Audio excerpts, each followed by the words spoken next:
Bismillahirrahmanirrahim. Alhamdulillahi ala ni'am wasyukru lahu ala al-minan alladhi hadana lihadha wa ma kunna linahtadiya lawla an hadanallah. Ashhadu an la ilaha illallah wahdahu la syarika lah wa ashhadu anna Muhammadan abduhu wa rasuluh. Allahumma salli wa sallim wa barik wa tahannan ala qurrati a'yunina wa qudwatina habibina wa maulana Muhammadin imamil anbiya'i wal mursalin. Salatan wa salaman daimaini mutalazimaini alaihi wa ala alihi wa ashabihi wa ala kulli man ittaba'a hudahu bi ihsanin ila yaumiddin. Thumma amma ba'du. Ayyuhal muslimun al-hadirun, usikum wa nafsi bittaqwallahi faqad fazal muttaqun. Wa'tasimu bihablihi jami'an wa la tatafarraqu. Faqad qala rabbuna jalla wa ala fi kitabih ba'da a'udzu billahi minasy syaithanir rajim. Ya ayyuhalladzina amanu ittaqullaha haqqa tuqatih wa la tamutunna illa wa antum muslimun. Wa fi ayatin ukhra, ya ayyuhalladzina amanu ittaqullaha wa kunu ma'as shadiqin. Shadaqallahul azim. Bapak-bapak, saudara-saudara jemaah Jumat rahimakumullah. Khatib awali khutbah singkat ini dengan salah satu rukun khutbah, yakni mengajak kepada diri saya sendiri, begitu juga kepada bapak-bapak dan saudara-saudara yang Allah Subhanahu wa taala hadirkan di tempat ini untuk senantiasa bertakwa dan meningkatkan ketakwaan kita kepada Allah Subhanahu wa taala dengan menunaikan perintah-perintah Allah Subhanahu wa taala, menjauhi larangan-larangan Allah Subhanahu wa taala dengan satu keyakinan yang kita tancapkan di dalam sanubari kita, bahwa sesungguhnya keberuntungan, keselamatan, kebahagiaan ada di dalam menunaikan perintah-perintah Allah Subhanahu wa taala. Demikian juga semua bahaya, semua kesedihan, semua penderitaan ini bermuara ketika seseorang memiliki kegemaran untuk melanggar perintah-perintah Allah Subhanahu wa taala, terlebih lagi apa yang Allah Subhanahu wa taala larang. Inilah yang mestinya benar-benar kita perhatikan dan prioritaskan untuk keselamatan kita di dunia ini, terlebih lagi keselamatan kita di akhirat nanti. Hadirin hadirat yang dimuliakan Allah, hadirin jamaah Jumat rahimakumullah. Pada kesempatan khutbah ini ada sebuah peristiwa yang diceritakan oleh seorang sahabat Rasulullah sallallahu alaihi wasallam yang bernama Abu Hurairah dalam hadis yang diriwayatkan oleh Imam Abu Dawud. Abi Hurairah radhiyallahu taala an menceritakan kepada kita bahwa Rasulullah sallallahu alaihi wasallam berangkat menuju medan Khaybar, salah satu benteng Yahudi yang paling kokoh yang ada di luar kota Madinah. Nabi sallallahu alaihi wasallam memimpin sendiri pasukan para sahabat, dikarenakan orang-orang Yahudi yang ada di benteng Khaybar ini telah melakukan pengkhianatan atas kesepakatan damai yang telah mereka kokohkan bersama dengan umat Islam. Singkat cerita, Allah Subhanahu wa taala kemudian memberikan kemenangan kepada kaum muslimin. Dan ketika itu Rasulullah sallallahu alaihi wasallam kemudian mengumpulkan ghanimah, harta rampasan perang ini sebelum dibagikan. Dalam perjalanan pulang ke Madinah, Rasulullah sallallahu alaihi wasallam beserta dengan rombongan singgah di suatu tempat yang bernama Wadil Qura untuk kemudian membagikan ghanimah ini. Lalu ada salah seorang budak yang menyertai Rasulullah sallallahu alaihi wasallam yang bernama Mid'am. Tiba-tiba terkena sebatang panah yang datang entah dari mana, menyasar lehernya. Terjatuh dia dari kudanya, kemudian seketika itu juga meninggal dunia. Sehingga para sahabat yang menyaksikan peristiwa ini mengatakan, hani'an lahu bisyahadah. Alangkah beruntungnya Mid'am mendapatkan kehormatan mati syahid dalam jihad fisabilillah.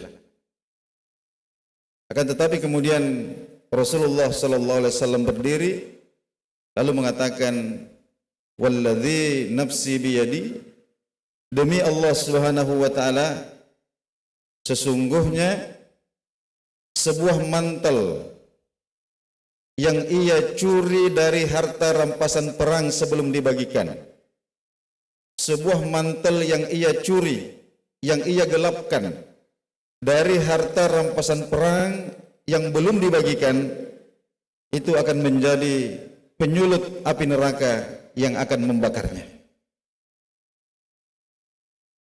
Sehingga Abu Hurairah kemudian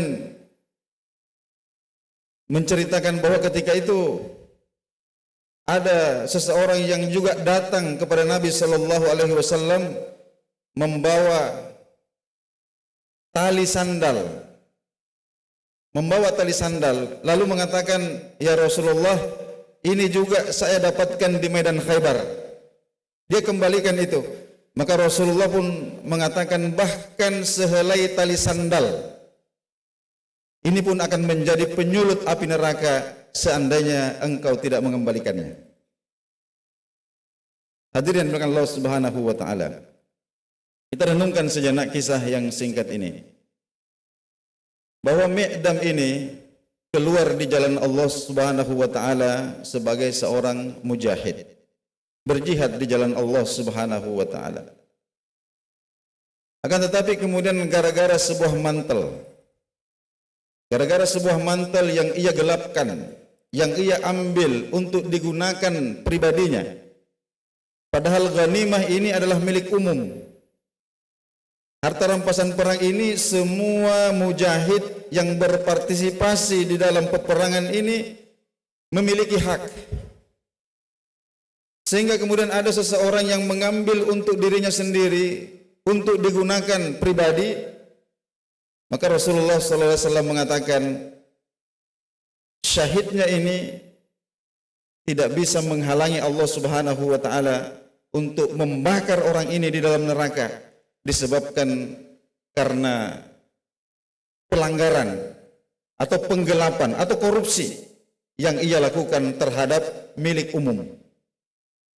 Jadi hadirin dan dimuliakan Allah Subhanahu wa taala, maka hendaklah kita berhati-hati terhadap apa yang disebut sebagai milik orang banyak. Milik orang banyak. Karena kadang-kadang ya, seseorang berhati-hati kepada milik pribadi orang lain. Milik pribadi orang lain dia berhati-hati, tetapi milik umum ini seringkali sembrono, karena menganggap milik umum itu adalah sesuatu yang tidak punya pemilik. Padahal sebenarnya milik umum ini justru pemiliknya lebih banyak. Di antaranya adalah fasilitas-fasilitas umum yang sifatnya digunakan bersama. Contohnya seperti lampu jalan. Jadi barang siapa yang kemudian mengambil satu biji balon yang digunakan untuk menerangi jalannya orang banyak, lalu kemudian dia bawa pulang ke rumahnya, dijadikan sebagai penerang di rumahnya, menjadi kepentingan, dia gunakan untuk kepentingannya pribadi, maka sesungguhnya dia telah membawa api neraka pulang ke rumahnya. Ketika kita duduk-duduk di taman, di situ ada kursi. Ketahuilah saudaraku bahwa kursi itu adalah milik umum. Jadi ketika seseorang kemudian membawa kursi ini pulang ke rumahnya, digunakan untuk kepentingan dirinya pribadi, maka sesungguhnya dia telah menduduki api neraka di dalam rumahnya. Bahkan sebatang pulpen, sebatang pensil, atau selembar kertas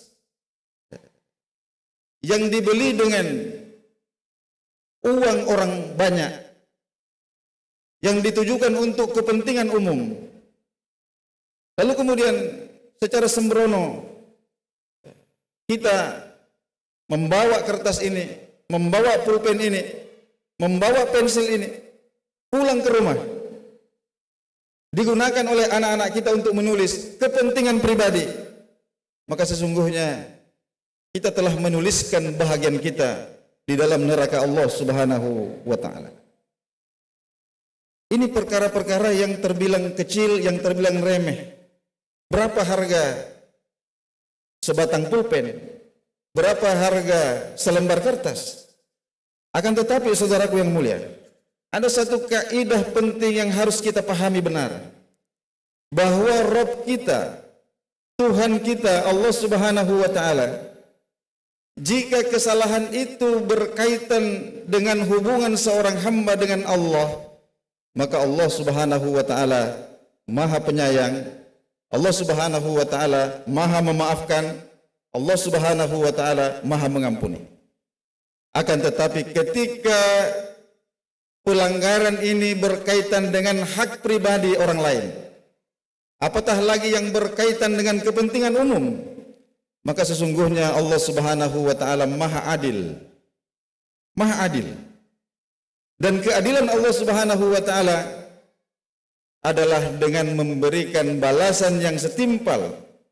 Allah Subhanahu wa ta'ala tidak menzolimi seorang hamba, maka hukum pasti akan ditegakkan. Semua orang-orang yang diambil haknya secara zalim di dunia ini, apakah itu besar atau kecil, lalu kemudian tidak mampu diadili dengan sebenar-benarnya dalam pengadilan dunia, maka sesungguhnya Allah Subhanahu wa ta'ala memiliki pengadilan tersendiri. Allah Subhanahu wa ta'ala memiliki saksi-saksi sendiri. Allah Subhanahu wa ta'ala memiliki penuntut-penuntut sendiri. Dan Allah akan menegakkan keadilan itu dengan seadil-adilnya. Jadi hadirin sidang jamaah Jum'ah rahimakumullah. Lalu bagaimana kiranya dengan orang yang mengkorupsi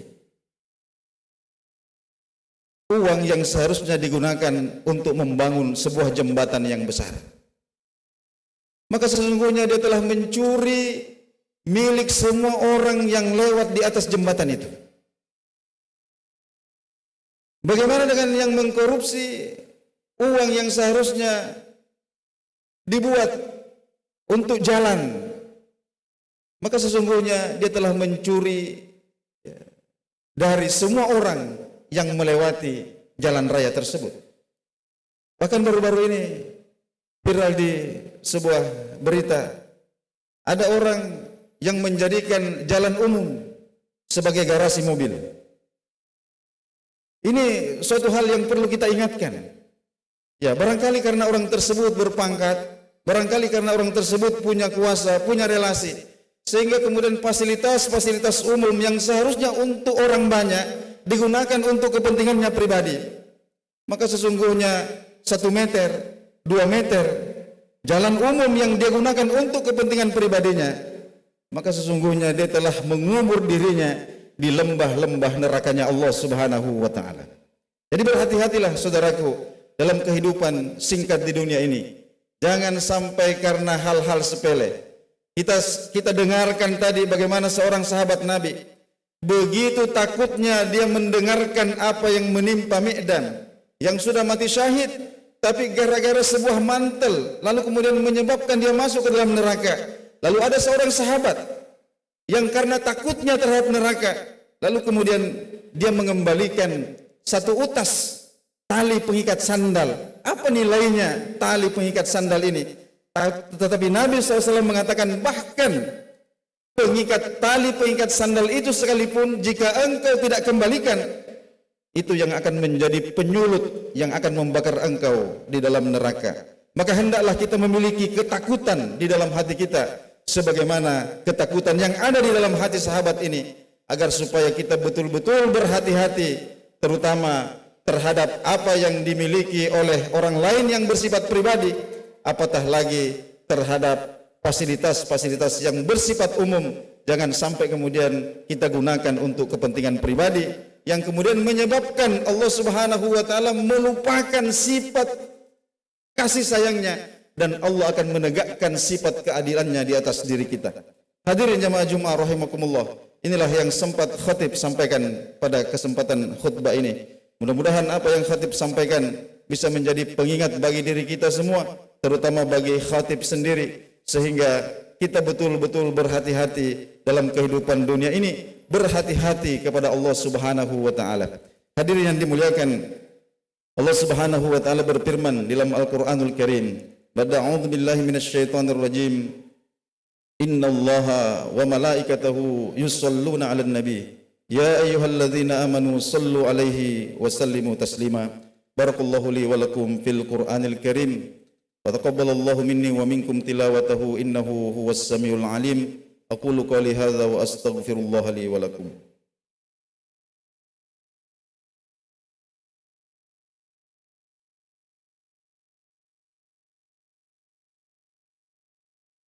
Alhamdulillahi waliyis salihin wa nasiril mu'minin. Asyhadu an la ilaha illallah wa asyhadu anna Muhammadan abduhu wa rasuluh. Allahumma salli wa sallim ala sayyidina wa maulana Muhammadin khatamin nabiyyin wa ala alihi wa sahabatihi wat tabi'in bi ihsanin ila yaumiddin. Thumma amma ba'd. Ayuhal muslimun al hadirun, usikum wa nafsi bittaqwallahi ta'ala faqad fazal muttaqun. Ittaqullaha haqqa tuqatih wa la tamutunna illa wa antum muslimun. Wa'lamu anna Allah ta'ala wa malaikatahu yusalluna 'alan nabi.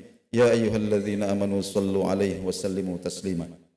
Allahumma salli wa sallim wa barik wa tahannan ala nabiyyika wa rasulika Muhammadin sallallahu alaihi wasallam. Allahumma arham ummata Muhammadin sallallahu alaihi wasallam. Allahumma farrij ummata Muhammadin sallallahu alaihi wasallam. Allahumma afi wa'fu ummata Muhammadin sallallahu alaihi wasallam. Allahumma ighfir lil muslimina wal muslimat wal mu'minina wal mu'minat aynama kanu min masyariqil ardi ila magharibiha. Rabbana zalamna anfusana wa illam taghfir lana wa tarhamna lanakunanna minal khasirin. Rabbana ighfir lana dhunubana wa liwalidina wa lil mu'minina yawma yaqumul hisab. Rabbana atina fid dunya hasanah wa fil akhirati hasanah wa qina adzaban nar. Amin ya rabbal alamin. Ibadallah, innallaha ya'murukum bil adli wal ihsan wa ita'iz dzil qurba wa yanha 'anil fahsya'i wal munkari wal baghi ya'idzukum la'allakum tadhakkarun. Aqimis shalah.